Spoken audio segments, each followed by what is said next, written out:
नवाज शरीफ के साथ जो ज्यादती हुई, जिस तरह 4 साल के बाद पीएमएलएन की हुकूमत जो है वो फारिग की गई नवाज शरीफ की और उसको ताहयात जो है डिस्क्वालीफाई किया गया। आप बताएं कौन सा ऐसा कोई अदारा है जिसके अफराद को ताहयात जो है एक और अदारा जो है वो डिस्क्वालीफाई कर देता है। मुझे डिस्क्वालीफाई किया गया था ताहयात। कहां ये प्रेसिडेंस है, कहां ये कानून है? और सारे जो पनामा का जो मलबा है उसको फेस कर रहा है। हमारी एस्टेब्लिशमेंट में भी अपना रोल रिकॉर्ड का हिस्सा बन चुका है पिछले 7-8 महीने में, तो उनकी कन्फेशंस मौजूद हैं कि हमने उसमें मुदाखलत की। जनाब डिप्टी स्पीकर, एक तो मैं नहायत अदब से कहूंगा कि ये मसला जो है 9 काबिल एहतराम जज साहिबान नहीं बल्कि फुल कोर्ट का जो है मुतकाजी है।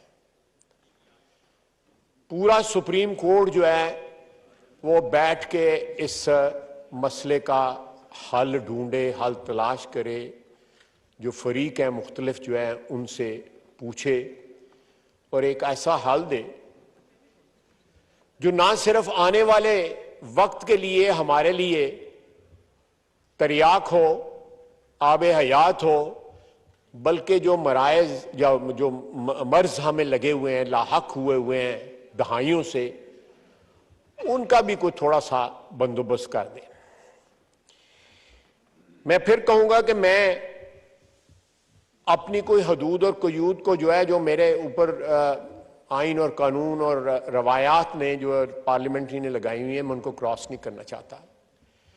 मैं किसी को क्रिटिसाइज नहीं करना चाहता, लेकिन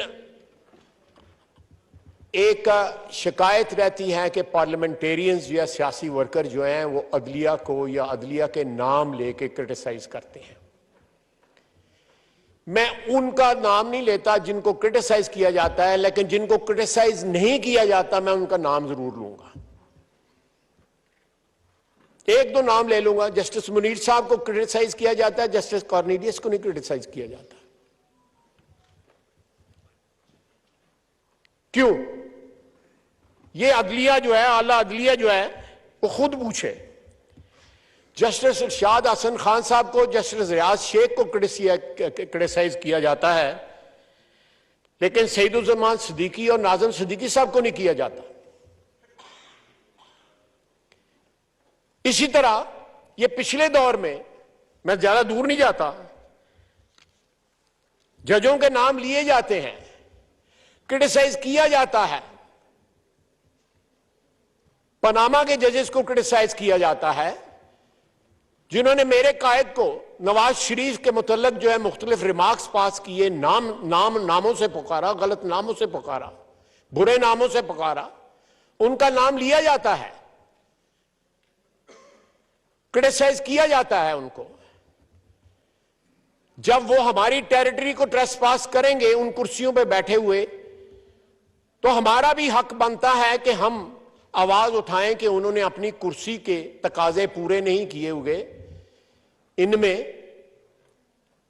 साकिब निसार साहब का नाम है, खोसो साहब का नाम है, लेकिन उसके बाद नासिरुल मुल्क और तसद्दुक जिलानी साहब का नाम नहीं आता। क्यों नहीं नाम आता?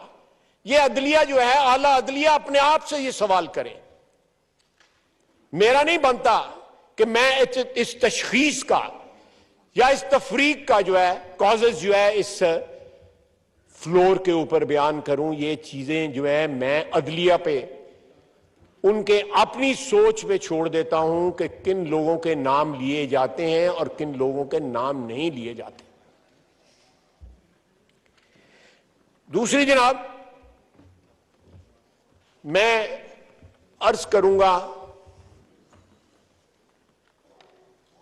कि जिन सवालात को मुरतब किया गया है उनमें एक सवाल जो है वो कल सजेस्ट बेंच की तरफ से किया गया कि जो डिसोल्यूशन हुई है असेंबलियों की, 2 सूबाई असेंबलियों की जो डिसोल्यूशन हुई है,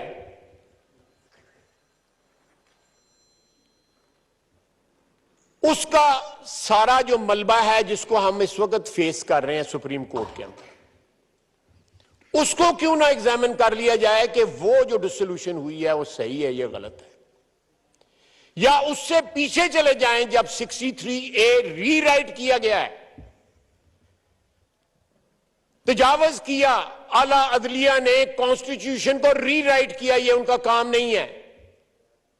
और जिस तरह रीराइट किया गया 63A को, ये डायरेक्ट उसका रिजल्ट है जो इस वक्त कॉन्स्टिट्यूशनल क्राइसिस जो हम फेस कर रहे हैं।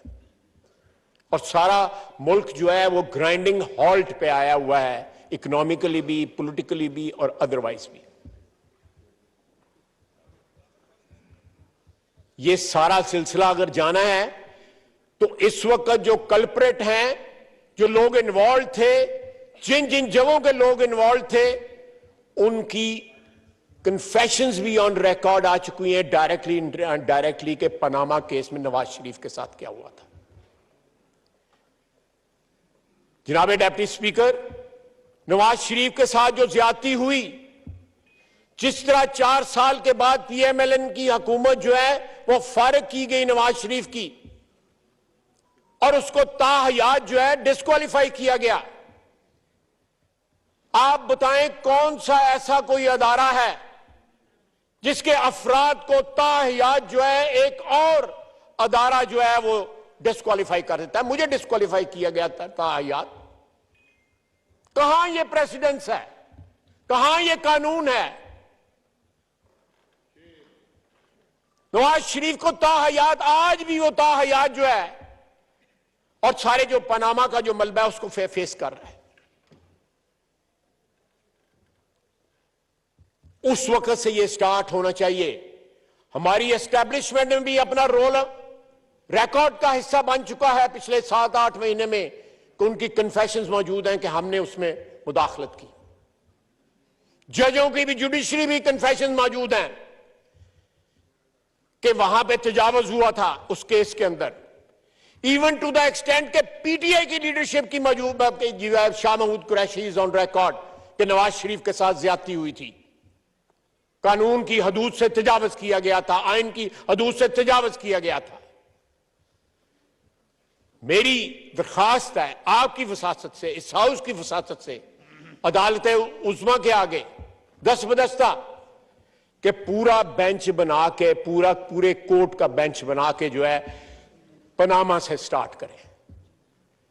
इस मुल्क के साथ जो आईनी और कानून के लबादे के अंदर जो इस मुल्क के साथ और खुसूसन सियासी बरादरी के साथ जो ज्यादती हुई हैं, एक ऐसे शख्स को मुसल्लत किया गया जिसने पिछले 4-5 साल के अंदर इस मुल्क को तहवाला कर दिया, जिसने अखलाकी, माशी तौर पे, कानूनी और आईनी तौर के ऊपर बर्बाद कर दिया।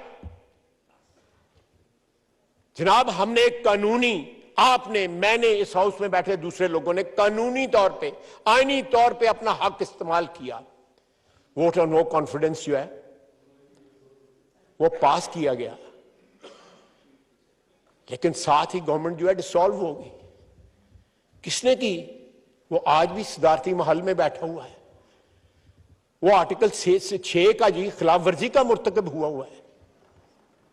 किसी ने नोटिस लिया है इस बात का? किसी ने सुओ मोटो नोटिस लिया? ठीक है, हमारी जो है वो उसको, उस इकदाम को जो है अनकॉन्स्टिट्यूशनल करार देके जो है असेंबली जो है बहाल कर दी गई, बिल्कुल ठीक है।